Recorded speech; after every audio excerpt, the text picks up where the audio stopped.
guys. We're on our way to the Ren Fair. Welcome to Warm Food. Okay, we don't have a topic.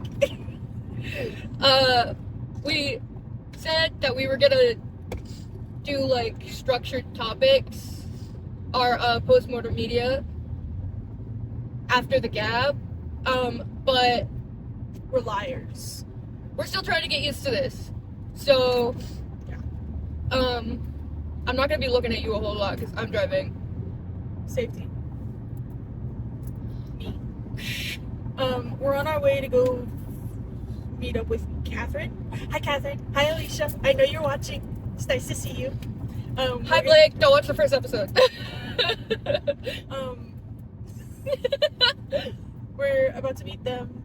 We have 2 hours till we get there. We're gonna be there about 30 minutes late, but that's okay. We were getting coffee and then also the thing to hold the phone because we were like, this is the only day that we really have to record the podcast, especially if we want to get it out tomorrow. Mm-hmm. So we're a week behind what we said that we were gonna be. Right lane is closed a mile ahead. Ah! Yeah, that's where the way station is. Yeah, I know, but they were supposed to be doing this last week.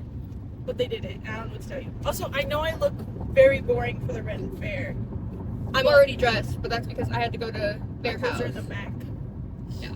I decided I didn't want to drive to Atlanta in a corset. Maybe I do have a lead foot. Why am I going 80?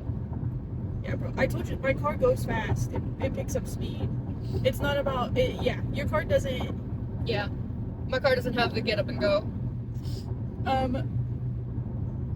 don't know what we're gonna talk about today. I don't know what to talk about. Dada?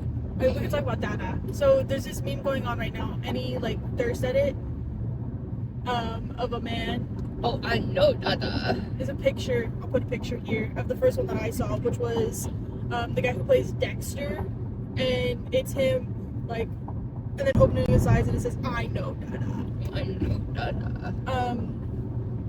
And I guess we're just gonna talk about who's Dada and who's not Dada.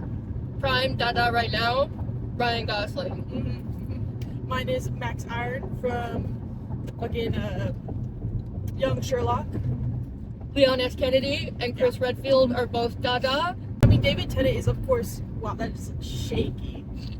David Tennant, of course, is Dada. If you thought the audio was chopped in the first episode, get ready for chopped audio and video. I meant to bring the mics, but I forgot them because it was 6 a.m. when I was puttering around my apartment this morning. You can't blame me. But We got 7 Brew.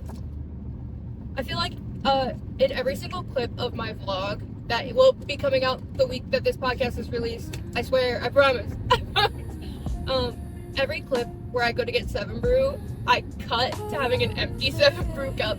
This is my 7 Brew order. This is my cinnamon roll with cupcake and not white chocolate, marshmallow with cold foam on top. mine is a 7 Energy with black cherry, raspberry, Blackberry. blackberry, raspberry. Nope. Sorry, cherry. Shit, I didn't order it.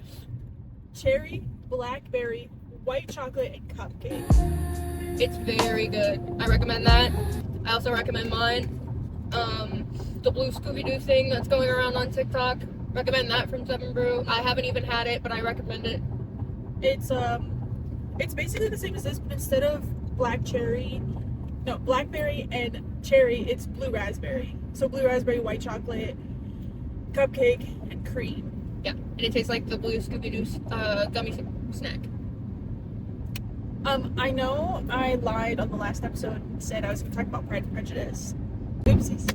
Considering I said that my first post-mortem media would be Resident Evil 0 and 1, I think I also lied because Beth has been asking about Fleabag. Mm-hmm. But it has a whole lot of sex in it, and Beth's not comfortable with those kind of shows. I'm not really either, but I have seen Fleabag. So I'll probably do an episode breaking down both seasons of Fleabag and explaining everything. Because that show breaks my fucking heart every single time. And it has Andrew Scott in it. It does have Andrew Scott in it. Hey guys, Editor Beth here. I just wanted to pop in and let you know that this is not an editing mistake that you're about to hear. This is in fact Aurora saying hi first, and then Andrew Scott as James Moriarty saying hi after. And I just wanted to clarify that before you guys were confused if you're not watching the video. Yeah. Hi! Hi. He says that in Sherlock, Yeah. which I'm rewatching right now. She's been on about young Sherlock, Mm-hmm. and obviously Donald Finn plays Moriarty. Anytime she says Moriarty, all I can think of is that clip of Andrew Scott. Insert that clip of Andrew Scott saying hi. The first Moriarty appearance in BBC's Sherlock. With Benedict Cumberbatch, who was not Dada until Doctor Strange. Yes. And then he became Dada. And controversial take, I think Martin Freeman, who plays John, was not Dada until he played Frodo in The Hobbit. John Watson? John Watson. Isn't he racist? Martin Freeman? Yes. Or, I don't know, I don't think so. There's some controversy about him. Insert that here. I don't have Twitter anymore. You can just look up what did he do wrong. Then again, Googling actors who have gray hair is apparently bad for them, considering I Googled Maggie Smith one day and then the next day she died. Did I tell you that when I was taking my mom to the airport, when she was leaving, we passed here, and I pointed at the building that we work at, which is right off the exit, and I went, "There's my job," and she goes, "It does look like a prison." I was like, for a Google break. Can you not find anything? No, I am. I'm reading it right now. Oh. And you seem to be right. Where he's not inherently like, yo, get over. Word Food episode 2, Aurora's Road Rage. It's not like he's like, oh no, never mind. Never mind. He has used racial slurs. Actually, now that I'm reading further, Oh. yeah, no, it's not good, actually. So not Dada. So no. Not Dada. No. Because I was like, you said that, and then I was like, oh, maybe it's about the movie he was in, where Jenna Ortega was his student. Oh. You remember that? Yeah. And I know a lot of people had a controversial opinion about that, which... No, that movie came out after all of that happened. Yeah. That came out, and people then brought back up, hey, isn't this guy racist and homophobic? Yeah. Yeah, apparently he is. Mm-hmm. Yeah. Dada status revoked. Yeah. I knew it. I didn't like that Damn. villain. Okay, so Elijah Wood, better. Dada. Will you Vevix? Actually, that man is baby girl. Yeah. There's Dada and then there's Baba. And Elijah Wood is Baba. So is Daniel Radcliffe. Yes. Megan the Stallion is Dada. Oh, we had a discussion. But then in the comments, how old does someone have to be Dada? Because I said minimum 5 years, and they have to have the je ne sais quoi. if you will, to be Dada. Like, someone could be 5 years older than me and still be like, no, you're Baba, or Right. you're nothing. Right. But You are nothing to me. you're nothing. You can't be Baba or Dada. But like, You're a bitch. but like, I feel like, yeah. But I feel like any person has to have the je ne sais quoi to be Dada. Yeah. But they at least have to be 5 years older than me, which makes them what, 28 Yes. right now? Oh, that's young. Going on 29. That's young. Yeah. The reason I was asking that, we were at work when we were discussing, we always talk at work, was because I was going to bring up I feel like you should probably censor the name of that I'm about to say. I was going to bring up that I feel like he's on the scale, but he's on the Baba side of the scale. Yeah. And it's because of his eyes, specifically. Yeah. Where I'm like, no, the eyes just give Baba. Anywho. Can we stop saying the same thing at the same time? This is why people think we're sisters. Yeah. Everyone at work thinks that we're either siblings or we're dating. Mm-hmm.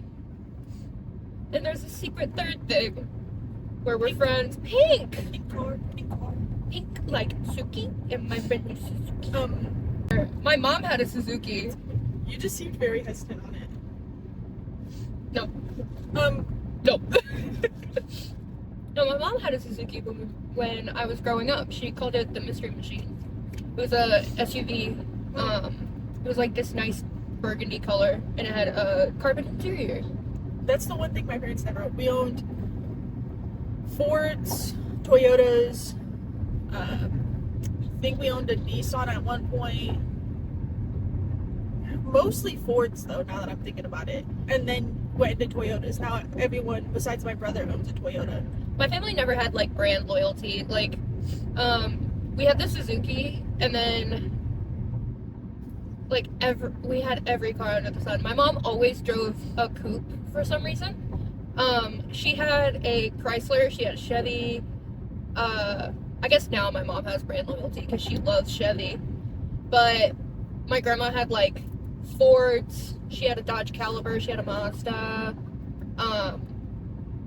And then my uncle drove trucks most of the time until he had like an SUV, and then he had the Ford Focus. I saw a TikTok about the 1997 Honda CR-V. I want one. But we went and saw Project Hail Mary, and we were leaving the theater, and we saw this car that for some reason just looked malicious. Because the other car had like really bright headlights.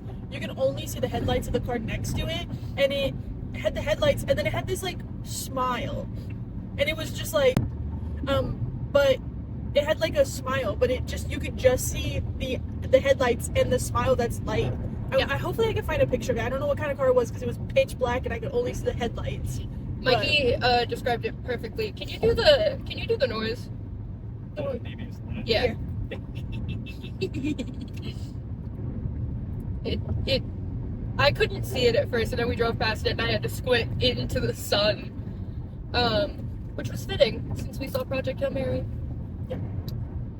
Project Hail Mary is creeping up on the list of hyperfixations for me.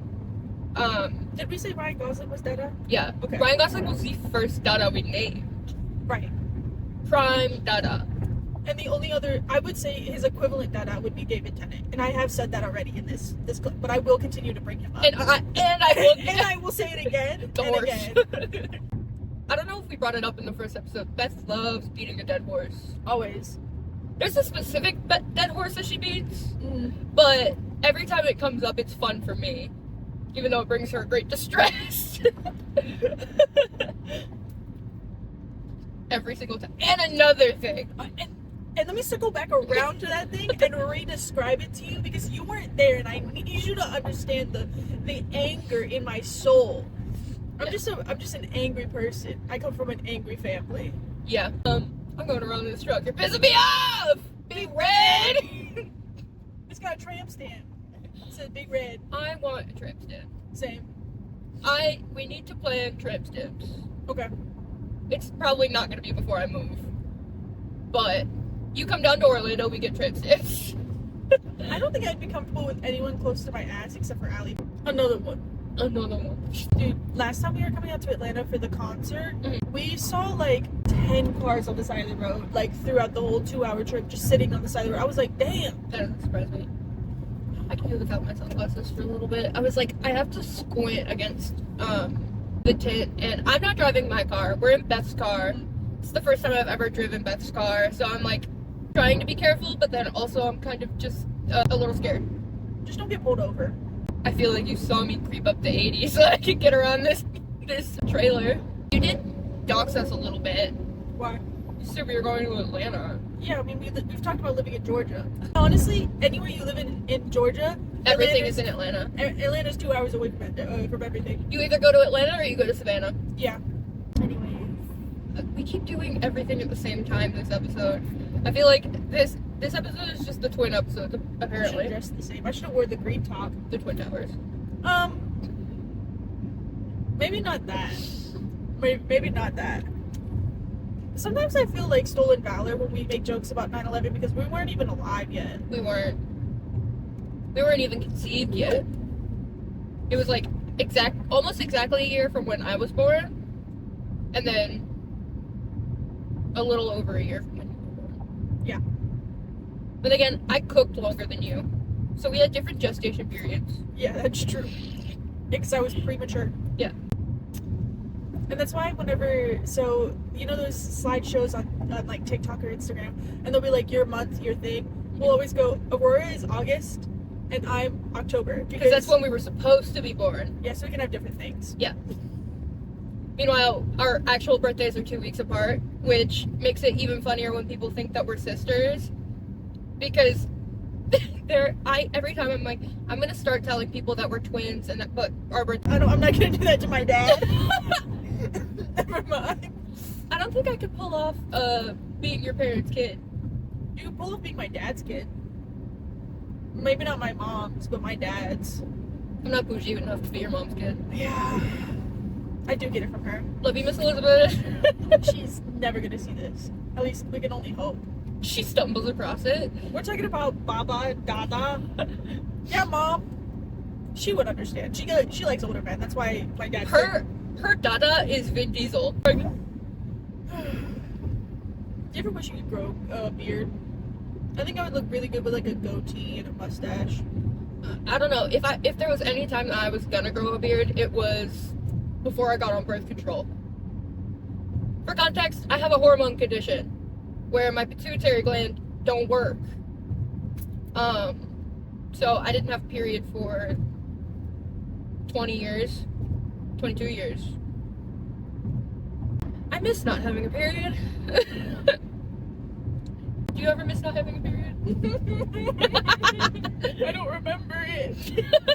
It's been so long. I remember vague flashes of happiness. Yeah.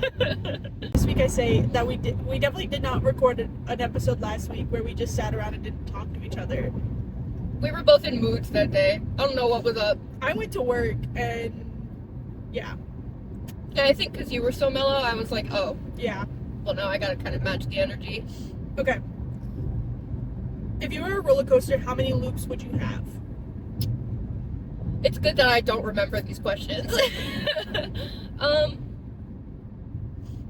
I think maybe one, but it would be kind of disappointing. Like, you would expect more. Or, oh, I do kind of remember. I said that I would be a kiddie roller coaster, and I wouldn't have any loops, or any, like, I wouldn't go fast at all, and I would end up getting abandoned at some point. But not like a fun kiddie roller coaster that has a caterpillar cart. I would be like really boring. But no, I think I'll amend that answer to be like one loop, but it's just not your favorite roller coaster ever. You know, I'm kind of boring. Mine would be two. I don't have a reason. I think I just have two. Mm-hmm. But I would be one of those roller coasters that goes forwards, and then you go up a hill, and then you get shot backwards, and then you go do it again. I don't know. Did we tell that story the first episode, or was that in the? Okay. We did tell. No. We told that in the scrapped second episode. Yes. We went to Busch Gardens when we were like, we had just turned 18. Yeah. And this was like height of the pandemic. This was 2021. And we went on, it's like the Tigris or something, insert a picture here. It is so fast, and then it goes forwards and backwards, and it has loops. And we got off, and we were both having panic attacks, so we pulled our masks down, and we were sitting on a bench. This is a fully outside amusement park, by the way. Pulled our masks down, we're sitting outside on this bench, having full-on panic attacks, trying to catch our breath, and then a guy comes by and goes, "You need to put your mask back on." Sir. No. Yeah, and then we didn't ride anything else. No, we did. We rode I call them the Go Bananas, but it's the cart. It's the ones that are just like they're straight up, and then you like go up to the top, and then it makes it feel like you're gonna go off the edge at every turn, like jerks you. Oh, yeah. We did ride that. We rode that way later. Yeah. Like right before we then went and saw some burlesque show that I don't remember the premise of. Oh, the Frankenstein burlesque That's show. yeah. That was Really good. good. We went, we should go watch it. And then we didn't know what it was. And it was fun. it was so good. I don't remember anything about it, but I Me remember neither. having a great time. Same. Oscar Isaac, Dada. Yeah. Speaking of Frankenstein, Yeah. Oscar Isaac is Dada. Okay. What fictional world would you want to live in? Harry Potter. You said that last time. I knew that was coming. Of course I did. My Harry Potter hyperfixation, back. Let's go that way. Help! Yeah, my Harry Potter hyperfixation is back in full force. I think even if I didn't get my Hogwarts letter, my life would be pretty much the same. But if I did get my Hogwarts letter, I would be magic. I think I would want to live in Pixie Hollow and be a fairy. She was a fairy. Or I would want to live in what else? I think Pixie Hollow. I feel like I'd end up being just like a normal person in Pixie Hollow, like a human. But if I had to choose, I'd want to be a fairy in Pixie Hollow. Yeah. Was it a separate question? That's which one we wouldn't want to live in, or we would die in? Which fantasy world would you die the quickest in? Okay. I remember this one because I said Resident Evil. And I said The Walking Dead. Anything with zombies. Yep. Like immediately a zombie outbreak happens, I'm killing myself. Yeah. Maybe censor that a little bit. But I'm not fast. I'm not particularly agile. strong. You're impossibly fast and strong. I'm not I don't have a agile. will to live. I have no survival When skills. plumbing goes out, I'm gone. I'm not doing that. If I can't take a shower, I'm miserable. If we have to be pooping on the side of the road, no. No. Mm-mm. No, I'm gonna take myself out. Yep. Hope I don't come back. Yep. And if I do, it's not me. right. If I do, put me down. Yeah.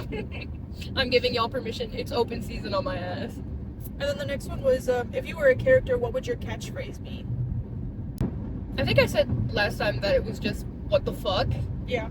Or I can't think of anything that I say often enough to be considered a catchphrase, but I was raised by a Navy sailor, and I have a foul mouth, and every other word out of my mouth is fuck. So I think it would literally just be what the fuck. Or it'd be some like skim. I mean, of course, oh, I know Dada. Oh, But I feel that. like that's like such a weird character catchphrase to have. I know that. But like, I guess if I really had to think about it, it would be some kind of weird thing like, Didn't you say cattywampus last time? something like white. Yeah. Like a white catchphrase. Mine would just be the Mr. Fresh emoji, or the cat jam emoji. I use the cat jam emoji in Slack a lot. Your mom's side. It'd probably be something about like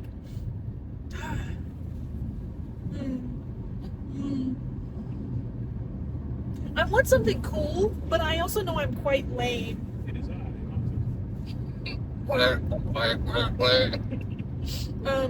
I think I because I want to be like, I just don't know what kind of character I would be. I feel like that's like the lame part, because like right now in my life I'm kind of boring. So I guess if we were to go with like the fantasy worlds that we lived in, so if I lived in Pixie Hollow, You would be a Tinker Fairy. yeah, a crayon fairy. I think I'd rather be a Tinker Fairy. I would also say I'm a Tinker Fairy, but I think it's like, what, I'm gonna build this, Bob the Builder.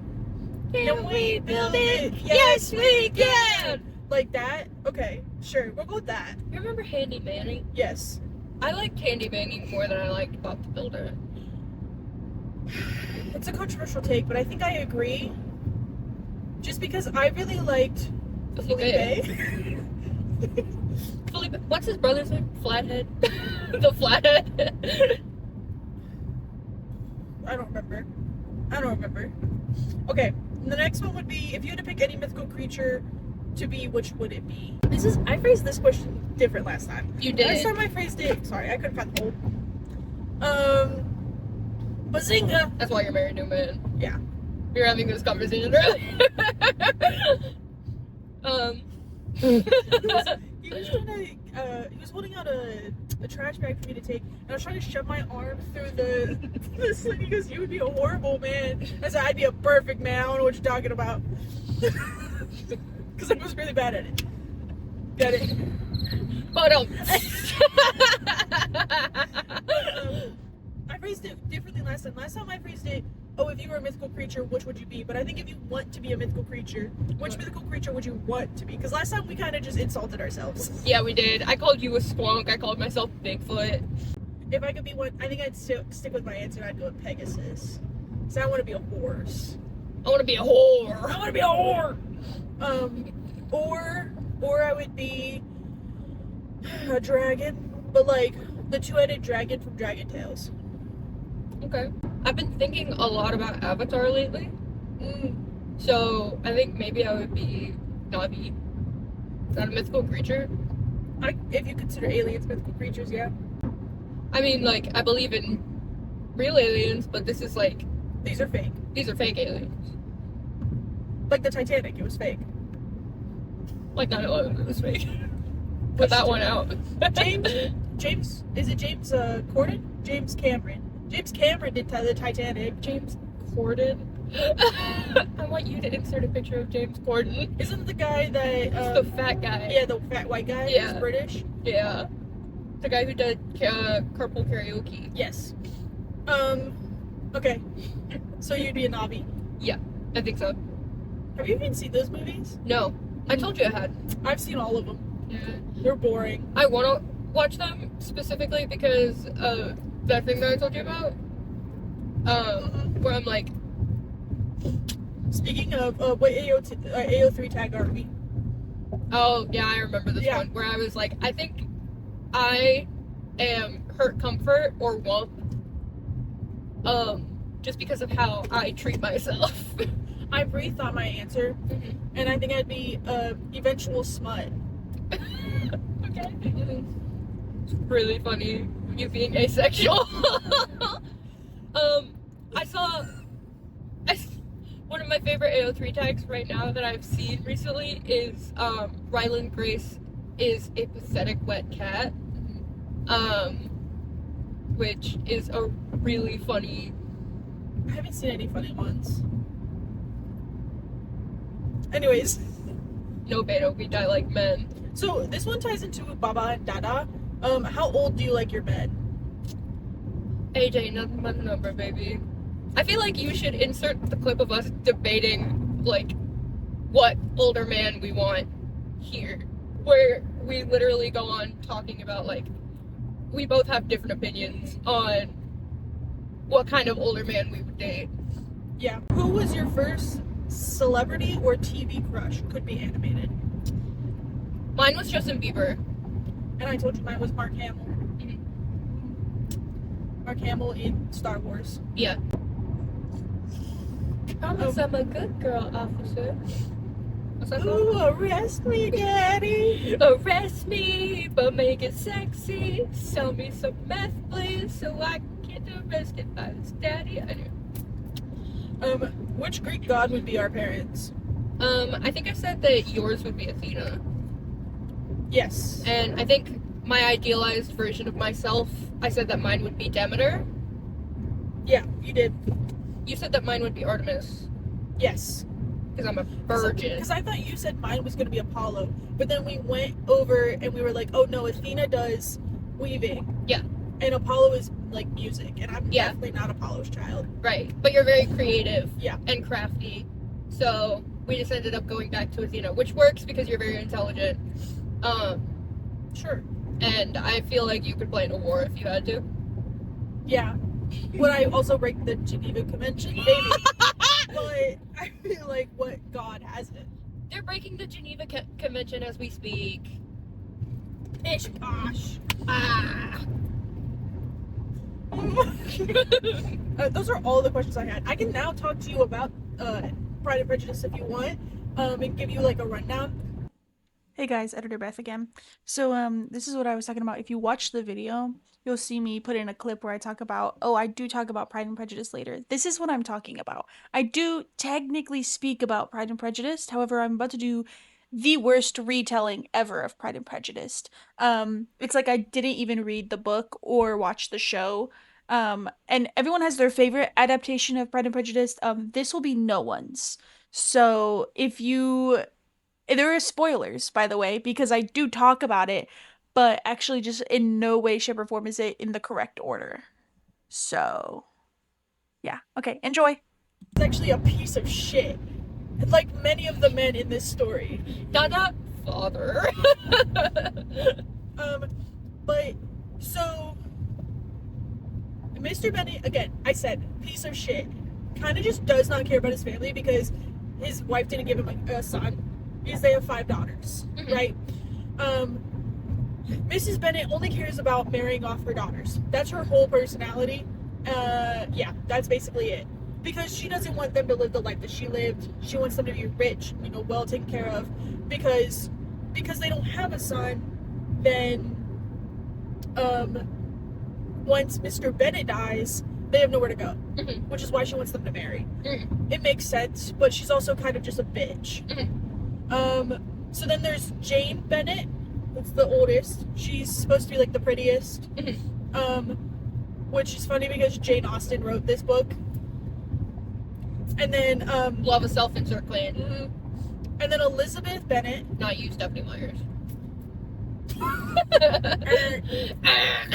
And then I almost said Stephanie Bennet.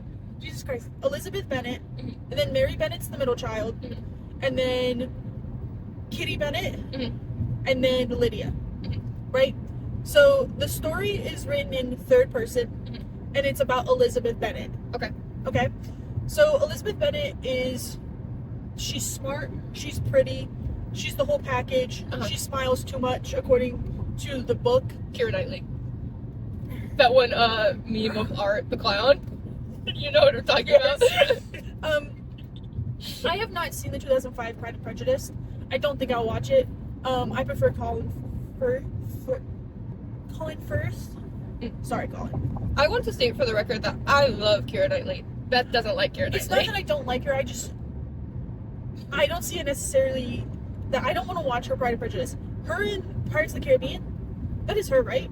Yes. Okay, yes. Her in Pirates of the Caribbean, amazing. She did really good, but I just don't, I don't want to watch I don't want to watch the 2005 one. That's it. That's good. Guys. I think her in Pirates of the Caribbean might have been my gay awakening. That's fair. But, okay. So, basically the story starts off with them at dinner, or at breakfast. Miss Bennet comes running in going, oh my god, Mr. Bennet, the house over, I can't remember what it's called, the house over just got bought out by a wealthy young man. He just... Are the directions still not? Anyways, I was trying to see, like, what time we were gonna get there, and I was like, where'd it go? But, so basically she comes running in, she goes, oh, the house next door, I can't remember what it's called. All the houses have names, but I don't remember them. I only remember Pemberley and Longbourn. Longbourn's where they live. But the house got sold, is being rented. I do believe he's renting it. Is being rented by a wealthy young gentleman of $5,000 a year. That's wealthy, apparently. I wish. I literally saw a TikTok today where it was, this girl found, a newspaper from the 1960s, and it was like, a house was like $13,000. Yeah. And I was like...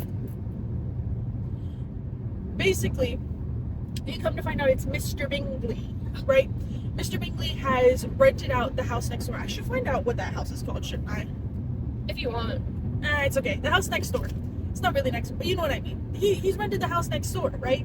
And so, she comes in, she's like, Mr. Bennet, you have to call on him. You have to go see him. And so you can introduce yourself, so that way we can introduce our daughters to him, so that maybe one of our daughters will end up with Mr. Bingley, right? Mr. Bennet goes, why would I do that?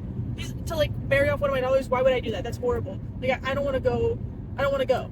Basically is what he says. And Mrs. Bennet, of course, gets mad at him. Why wouldn't you want to do that? To marry off one of our daughters, he could be, they could end up with a wealthy man. And he then goes, well, it's a good thing I've already done it. I already went and saw him. So he's kind of making a joke. He's like, haha, I got you. I actually went and saw him already. I've introduced myself, so it's okay. Fast forward a little bit. Basically, they go to I'm telling this story really badly, but they go to a party. I do believe he doesn't come to breakfast first. I do believe they go to the ball where they meet Mr. Bingley for the first time, where Mr. Bingley comes with his best friend, Mr. Darcy, and his cousin, Caroline Bingley. Okay. Right? Caroline Bingley. And her sister and her sister's husband, the Hurts. Right?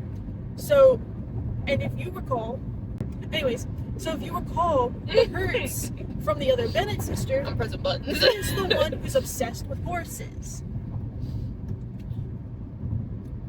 Four legs cannot vomit. They can run fast, and they can also break hearts. But basically, they come into the ball, and Elizabeth sees Mr. Darcy for the first time, and Mr. Bingley. Mr. Bingley dances with Elizabeth's best friend, Charlotte. Okay. Right? That Mr. Bingley dances with Charlotte first. She is 28, which makes her a spinster. She's old, and she has no prospects. So it was a good social move for him to dance with her. He then proceeds to dance with Jane twice, right? And Elizabeth is watching this. She's happy for Jane. She loves that Jane found Mr. Bingley. She thinks it would be perfect, right? She sees Mr. Darcy. Mr. Darcy, bitch. He's mean to her. Okay, so basically, like, the big scene is that she's sitting down. Mr. Darcy and Mr. Bingley are talking, like, maybe 3 or 4 feet away from her. And Mr. Darcy has not danced with anyone besides Caroline Bingley and Mrs. Hurts, right? So the people in his party, instead of dancing with any of the other women in the party.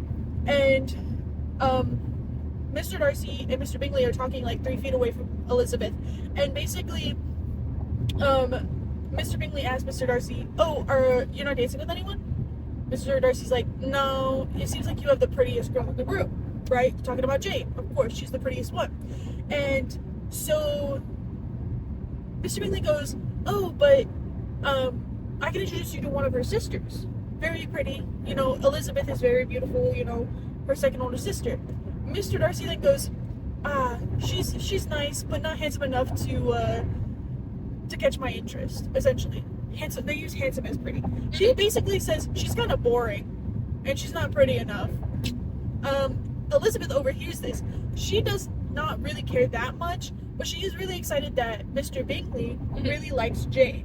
So she goes to tell Jane, she goes, come over here, Jane, listen to this.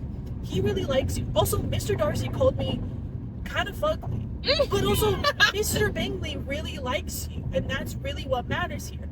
Jane's super excited. She really likes Mr. Bingley. Well, the ball goes on. Jane and Mr. Bingley, I think, dance 2 times. If they dance a 3rd time together in synchronicity, it's a proposal. They did not do that. Then what happens, I do believe they call to breakfast the next day. They come in for breakfast. And I'm thinking I forgot the rest of the story. I'm going to be honest with you.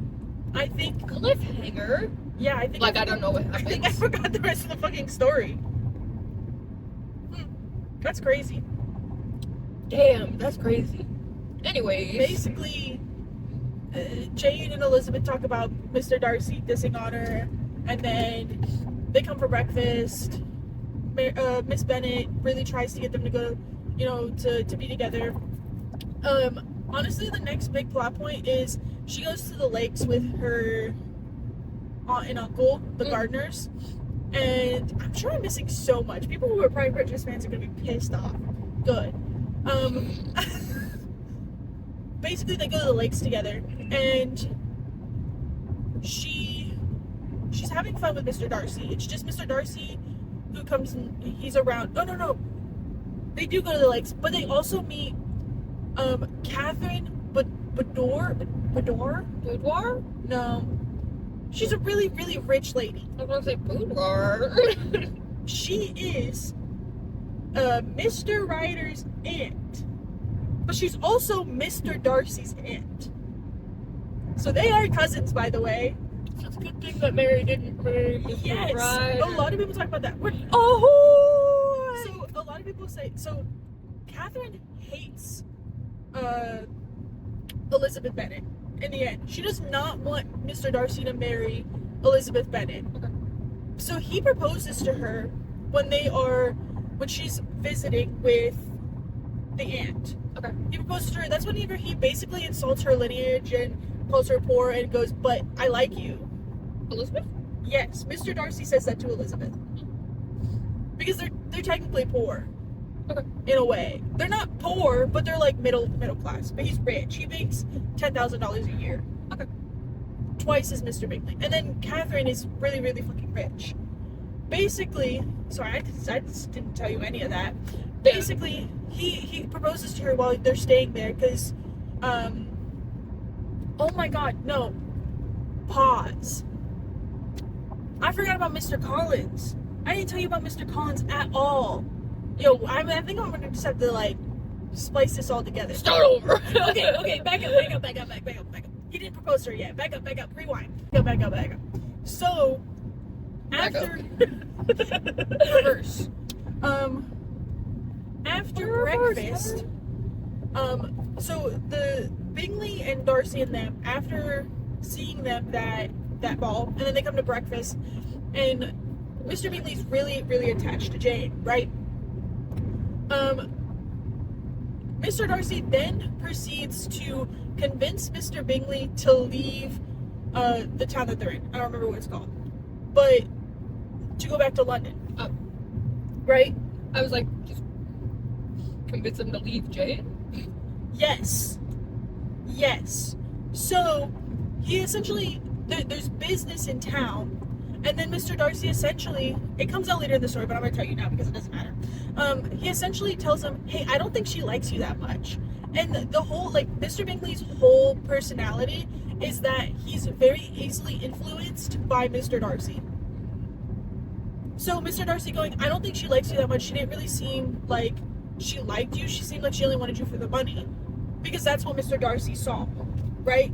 And Elizabeth does, in the end, go, after she finds out that it was Mr. Darcy that made him leave, she goes, oh yeah, I guess she kind of didn't really seem like, because I know her, she seemed like that, but I guess as an outside perspective, you could see how it didn't really seem like she really liked him. Mm-hmm. But, before all that happens, when he leaves, Jane's depressed, right? Jane goes with the Gardners to London. Mm-hmm. She lives in London for a while, hoping to run into Mr. Bingley, right? Wow. Is that before or after Mr. Collins comes? I think that's after Mr. Collins comes. Mr. Collins, their cousin, comes into town. And he is a clergyman, right? And he is going to inherit Longbourn. So he comes to visit to come make up, like, because his father and Mr. Bennet didn't like each other. So he comes to, like, patch that relationship. Okay. And, maybe marry one of the girls. Yeah. I hate Regency. Same. And so, when he comes, he's a little weirdo. He's kind of just a little guy. He's trying to marry his cousin. As they do. I never shaved. Oh well. Historically accurate, I guess. But Ever shave your body bollock for a concert? Sorry. but basically he comes in to come stay, and Miss Bennet's like, well, you can't have Jane because Jane is hopefully going to be proposed to by Mr. Bingley soon. But Elizabeth, my second oldest, she hasn't been proposed to at all, right? Like I said, forget that I talked about Mr. Darcy proposing. That comes later in the story. Comes like months later. But before you keep going, every time you say Mr. Collins, all I can picture is Phil Collins. And I'm like, oh, but he made one of the best musical scores in the world. Just pick Mr. Collins. Anyway, continue. basically, Mr. Collins is like, okay, yes, that's perfect. I'll marry Elizabeth if she'll have me. Absolutely.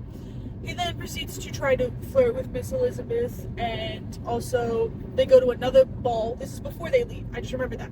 And he does something bad. He introduces himself to Mr. Darcy without someone introducing him first, which is rude in the Regency era. Regency era. Mm-hmm. And he's kind of just like a bumbling fool. This, however, is when he meets. What did I say her name was? Her best friend.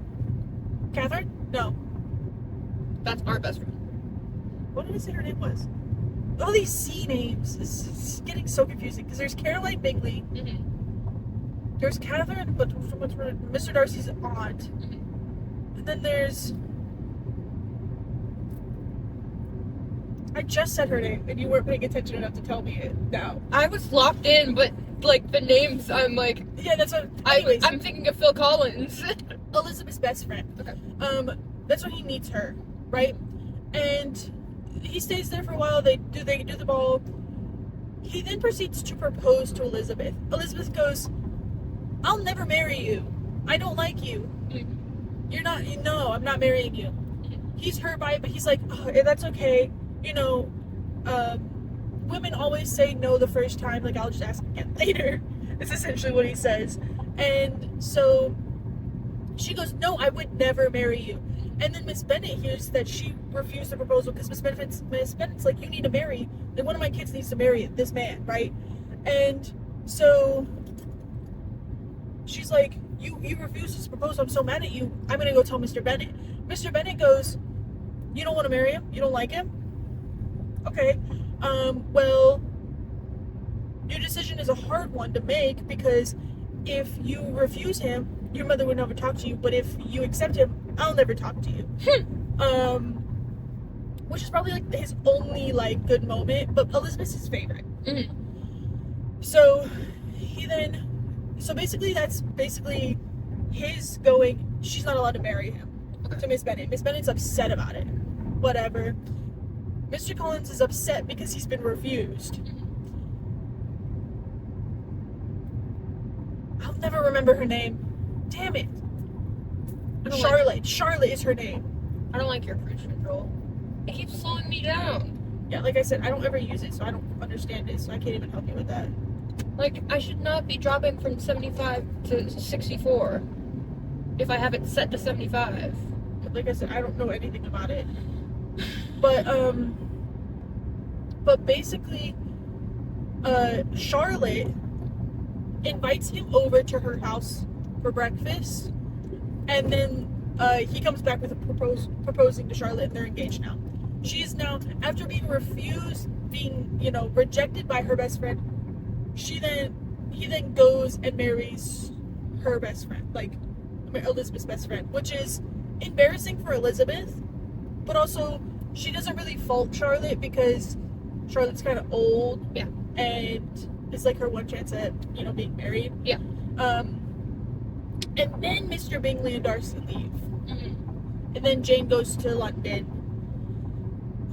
and tries to meet him, but while Jane's in London, Elizabeth goes with Charlotte's father and sister to go visit them after they get married. Mm-hmm. So this happens over the course of a while, but not that long. There's not really any dates, but you can kind of tell, like, it's been a while. They've been married for a while. They now live in the house. And he's a clergyman to Mr. Darcy's aunt. Mm-hmm. So he lives on her land. And so she goes to visit Charlotte, because that's her best friend, there. And she then meets Mr. Darcy's aunt. Mr. Darcy's aunt kind of is like, okay, she speaks like out of turn. She's kind of rude. She speaks her mind. I don't really like her. And then Mr. Darcy and his... Was that a vulture or was that Mothman? I think it was a vulture. Disappointing. Yeah, just a little bit.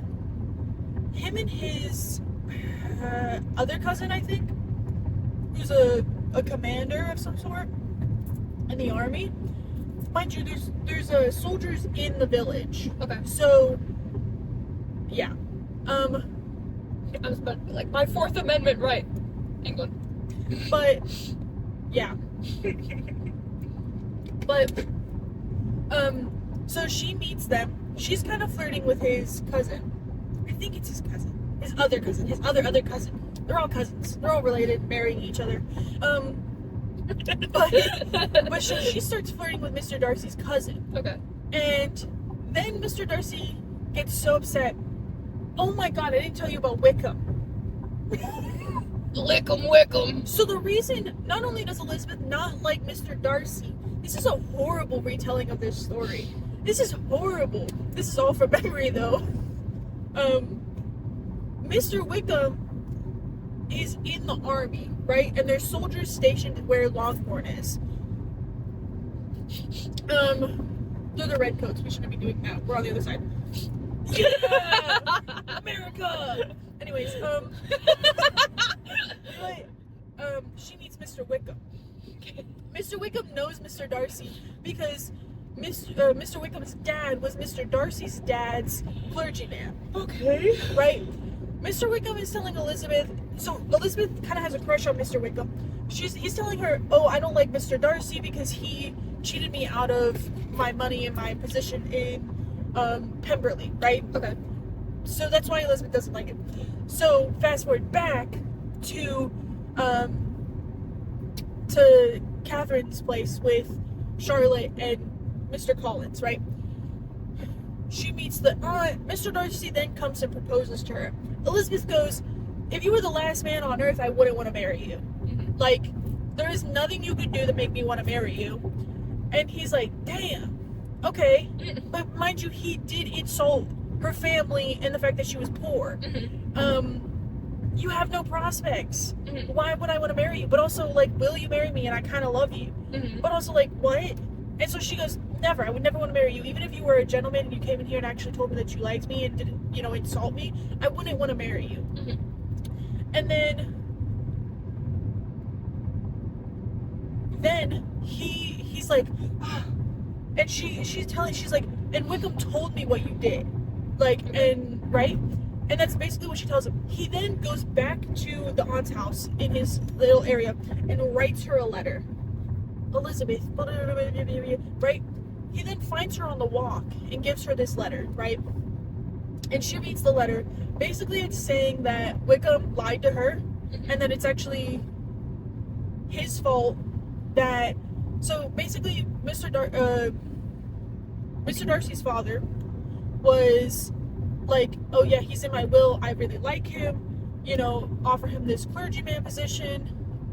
I paid to put him through school and everything. It's really, really good to Wickham. And Wickham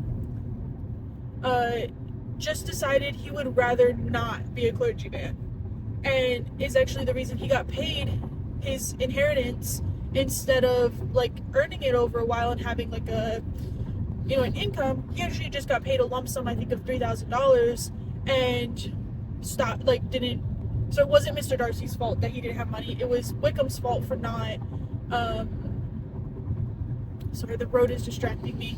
Explains that it was Wickham's fault, and actually he's not a bad guy. Wickham is kind of an asshole, and, like, he then also tells Elizabeth about, so Mr. Darcy has a younger sister named Georgina, right?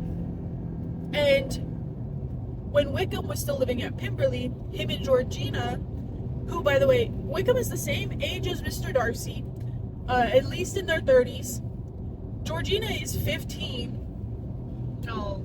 After Mr. Wickham leaves and, like, gets paid his inheritance, he rendezvous with Georgina and the lady that was taking care of Georgina and tries to marry her. Oh. And luckily Mr. Darcy figured it out and stopped it from happening. Good. And so he tells Elizabeth about this in this letter, and Elizabeth is like, oh my god, I misjudged him, and, like, Wickham's a horrible person. Oh my god. Mm-hmm. Well, then I think she goes back home, and her and Jane are back there, and she tells Jane about it. And Jane's like, okay, the thing about Jane is she's kind of annoying. Okay. I think everyone in this whole fucking story is really annoying. But she goes, well, how do we know that Mr. Darcy's telling the truth after he insulted you and then, like, all of this stuff? Like, how do we know? I mean, that is true. Like, how do you know this man, it did insult you, like, 3 times, right, and, like, is kind of an asshole? But she's like, but also maybe Mr. Darcy's, like, also kind of nice. Like, how can we we can't, judge them. Like, we're not supposed to judge them. Like, holier than thou. Like, I can't judge them. And Elizabeth is like, you have to pick one at some point. Like, yeah. And then she then tells him, this is when she finds out that Mr. Darcy was behind Bingley leaving. Okay. Right? And so she then tells Jade, hey, he also, was the reason that Mr. Bingley didn't see you. Like, just a heads up. I mean, I guess you could be mad about him about that. And so then she's wallowing in this. She sees Mr. Wickham. She doesn't fully believe Mr. Darcy yet, but she's kind of on his side. And then she sees Wickham, and she kind of like brushes him off often. And then her and her aunt and uncle then take her to the lakes, right? Okay. And they go to Pemberley. I'm slowly trying to get us there. They go to Pemberley because back in the day when rich people, you would just go into their houses. Uh-huh. So like, even if they weren't there, which Mr. Darcy was not supposed to be there, you could just kind of ask the housekeeper, hey, can I come in and look around? And it was quite normal. So they went up to Pemberley, the Gardners and Elizabeth, and Mr. Darcy's out of town, so they go in and they're looking around Pemberley. Gorgeous mansion. He makes $10,000 a year. It's huge. Can we stop at the rest stop? I have to pee really badly. Okay. I'll be quick. But basically, they're looking around Pemberley. She's like, damn, she's thinking to herself, damn, I could have been the mistress of this by now if I just accepted his proposal. I could have been his wife. This could be mine. Like, this is a lot. Now, we zoom out. Here comes Mr. Darcy riding on his horse, right? They're in Pemberley. They're enjoying the time. He sees the pond in front of Pemberley. He's frustrated because he can't get Elizabeth out of his head. He's like, she doesn't like me. She's like, I'm horrible to her. Like, I'm so mean to her. She doesn't like me, but I love her. Like, and he jumps into the pond. Now, this doesn't happen in the books, but it does happen in both the show and the movie. The show being the other Bennett sister. No, the show being Pride and Prejudice, 1995, BBC's version with Colin Firth. Sorry, you're good. No, we don't see Mr. Darcy very much in the other Bennett sister. Okay. But he jumps into the pond, right? And so I'm still turning. So I'm trying to get this done so that way I don't miss where I am before I go to the bathroom. But basically he then gets out of the pond, soaking wet, white shirt. You can see through it. There you go. That's good enough. White shirt, you can see through it. He comes out of the pond. He sees Elizabeth there because of course her and her aunt and uncle are walking around Pemberley. And in the show, which is my favorite thing, in the movie it's a little different. Elizabeth reacts a little differently, but in the show she sees him and she's like, oh my god, it's Mr. Darcy. I thought he wasn't supposed to be back till tomorrow. He's not supposed to be here. And then she goes, Mr. Darcy? He goes, Miss Elizabeth Bennet or Miss Bennet or whatever. How's your family or whatever? Soaking wet, mind you, see through his shirt. And she's good. He goes, let me go get like acceptable. And then he like walks away and she goes, we have to leave. She literally screams. She's like, we have to get out of here. Like, we gotta skedaddle, man. And she goes up to her aunt and uncle. She's like, we gotta leave. He's back. We gotta leave. And he comes out fully dressed now in like normal clothes. He comes out and he's like, oh, Mr. Gardner. And they start having a conversation. So then they walk around Pemberley and she starts to actually like him. This is when she finally realizes, oh, he's actually not a horrible person. He then comes to visit her. Okay, we can stop now because I was about to say, I have to pee. Go. Nah. Starting route to Georgia Renaissance Festival. Renaissance. Proceed to the route. We curse on this podcast because we're perverts. Oh, it's Renaissance. Okay. I never heard her day in my life. Renee Rat. Back to what I was saying after our potty break. Yeah. I was not in that spot at all. No, you were, but I was like, no one else is around, so it doesn't matter. On how it's a diagonal spot and you park straight. Yeah, but I was like, it's whatever. I was like, no The one else one is time I around. don't park crooked. God.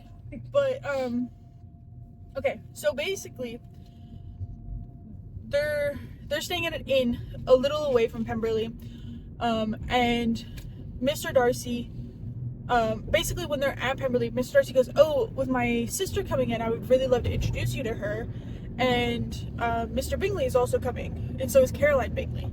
You know, they're coming to come stay with me, and I would love for you to come eat dinner with us. I would love for you to come eat dinner with us."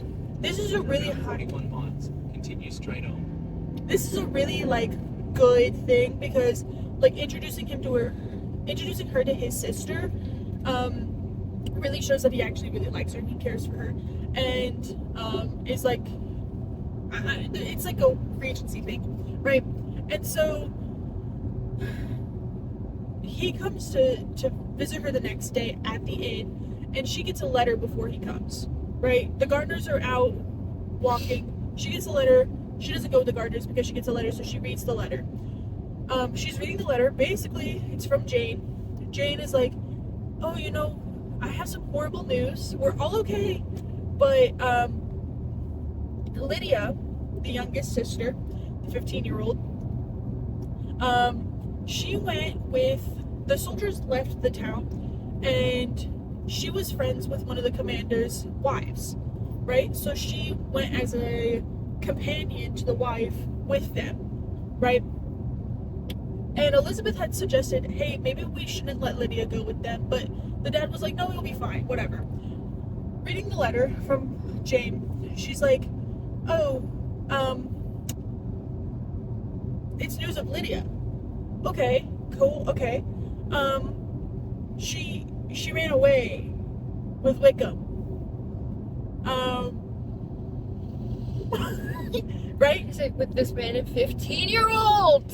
So Elizabeth is distraught. Of course, her sister ran away with a man that she had a crush on and then found out tried to marry Mr. Darcy's 15-year-old sister. And now her 15-year-old sister has run away with him.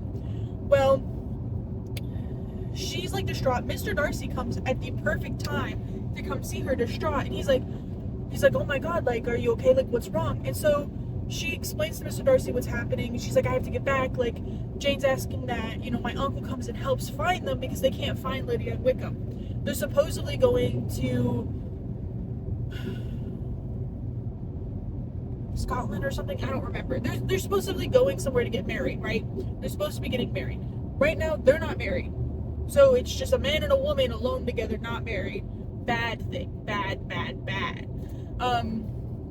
And so Mr. Darcy's like, of course, let me go get your uncle, let me tell him what happened, you stay here, you rest up, and then y'all get going. Okay, so they then leave to go back to Longbourn so she can help take care of her mom, and the uncle can help Mr. Bennet find Lydia and Wickham. So on the flip side of that, Mr. Darcy also takes off, and she did meet his sister, by the way. I did not mention that, but they did meet. But basically, Mr. Darcy also takes off to London to go find Lydia and Wickham, because he's like, oh, this is halfly my fault because I should have warned her about Wickham beforehand. And Elizabeth is like, oh, this is my fault because I didn't warn anyone about Wickham because Jane told me not to.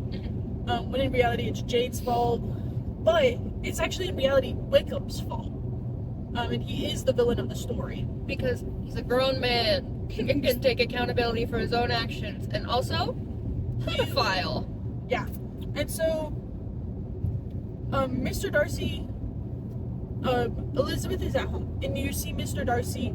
We got Elizabeth at home. We see Mr. Darcy tracking them down. Okay. And he ends up finding them. Okay. Right? And he kills Wickham. He does not, sadly. Because to keep Lydia and all of the other Bennet sisters, what's it called? Honor. They have to get married. He then proceeds to force Wickham and Lydia, because Wickham actually just took him with her because he wanted a companion and not because he wanted to marry her. And he forced Wickham to marry her. He said, this is your punishment, you have to marry her. But Elizabeth doesn't know about this. She just gets word that from, so Mr. Bennet comes home, and then Mr. Gardner sends word that, oh, we found them. They're gonna get married this time, or whatever. Mrs. Bennet's happy. She's like, oh, my youngest daughter is getting married. She doesn't care. Again, weird shit. But she's like, oh, my youngest daughter is getting married. I'm so sorry that Jane couldn't get married. Every time she's always like that. And it's like, Jane's like trying to be okay with it, but she's also still really sad that she couldn't marry Mr. Bingley yet. Because she still doesn't, she still doesn't know that Mr. Bingley actually really likes her. She just knows that he left and that Mr. Darcy kind of convinced him to leave. Well then, they get married. They all come back to Longbourn, even though Mr. Bennet's like, I really wouldn't accept them here because I don't really, like, that was fucking crazy. Why would you do that? I really am mad at Lydia. But they come back just to visit after getting married, and Mr. Darcy helped him get Wickham get a position way far away in another country in the military. Get the fuck away from me. Basically, he was like, you're gonna take your wife and you're gonna leave, and you're not gonna talk about it, and you're not gonna like sully this family's name by stealing a 15-year-old. But no one knows that Mr. Darcy helped except for the Gardners, Lydia, and Wickham. So Lydia comes back, they do the whole thing. Lydia's an asshole. Lydia is the one in the other Bennet sister that's like, potatoes, Mary. Yeah, like that's Lydia. In case you couldn't see them. But she basically, in the show, I don't know about in the book, I can't really remember, but in the show, she basically goes, when she comes back married, by the way, she is so happy. Wickham is like so upset, of course, but she's like, I'm married, I'm the first one married, and I'm the youngest, and she very much acts like her mother. But she goes, because it used to be the oldest daughter would walk in first, but as soon as you're married, you're higher up in the hierarchy. She goes, I get to walk in first because I'm married and you're not, Jane. And she's just, like, basically that's what she does. And so she's kind of being a bitch about it. And then Wickham's out riding. They're going on a walk together. He's riding this horse. The women are walking together. Lydia then goes, they're talking about the wedding, and she's like, yeah, I really wish you guys could have been there. But, you know, I guess it was fine with the Gardners and Mr. Darcy. And she goes, oh, I wasn't supposed to say Mr. Darcy was there. And the people driving slowly. No, the guy behind me saw me getting over, sped up to get on my ass, and then swerved out from behind me. So, we almost just got rear-ended. That'll probably come up in the video. But, basically Lydia snitches and says, oh, Mr. Darcy was there, and I wasn't supposed to tell you. Oopsies. Don't tell Wickham about it. He'll be really upset with me if he finds out. Which, by the way, red flag. He stole a 15-year-old. What are you talking about? What are you talking about, red flag? That man is a red flag. A lot of people talk about Elizabeth, talks about, I would get over, just because I think, yeah. But Elizabeth talks about here, and she goes, my suspicions were confirmed that Lydia definitely likes Mr. Wickham better than Wickham likes Lydia, and he only tolerates her. But, well, she finds out Mr. Darcy helped get Lydia and Wickham married, right? So I think she writes to him, or he shows up. I think him and Bingley show up after, you know, seeing them at Pemberley. They come visit to see if they're okay or whatever. She then tells him, hey, I know you helped. Thank you so much. Like, you know, even though my family doesn't know, like, I want to, you know, thank you. And he goes, oh, you don't have to thank me. It was, like, partially my fault. That I should have told you that Wickham was kind of a creepy guy who tried to marry my younger sister before, and I didn't. And she's like, well, no, you know, saved our honor or whatever. And then he apologizes for a bunch of other things, and she's like, and then, And then Mr. Bingley proposes to Jane, by the way. Good. And they go on a walk. So Darcy and Elizabeth are chaperoning Bingley and Jane. They go on a walk, and Elizabeth is like, oh yeah, thank you for that. And then he goes,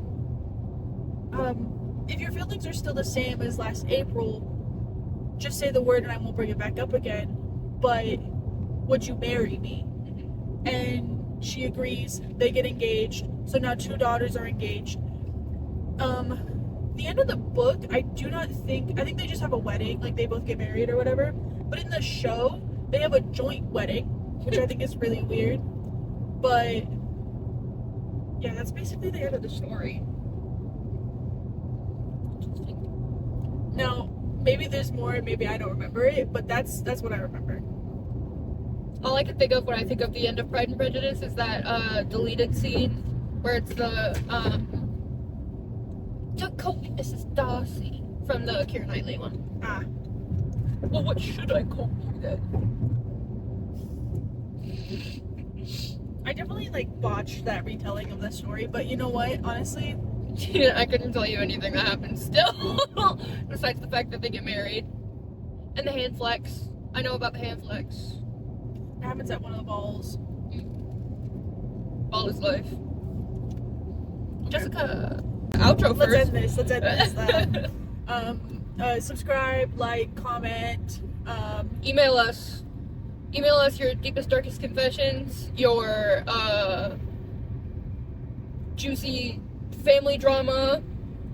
Email us about your Mr. Darcy. Like, if you found your Mr. Darcy. No, not the Tesla! No! Thank you for watching. Thank you for listening. If you're listening to us on Spotify, listen to us on Spotify. And if you're listening to us on Spotify, watch the video on YouTube. You can watch why the audio was really, really piss poor. Yeah. All right. Bye.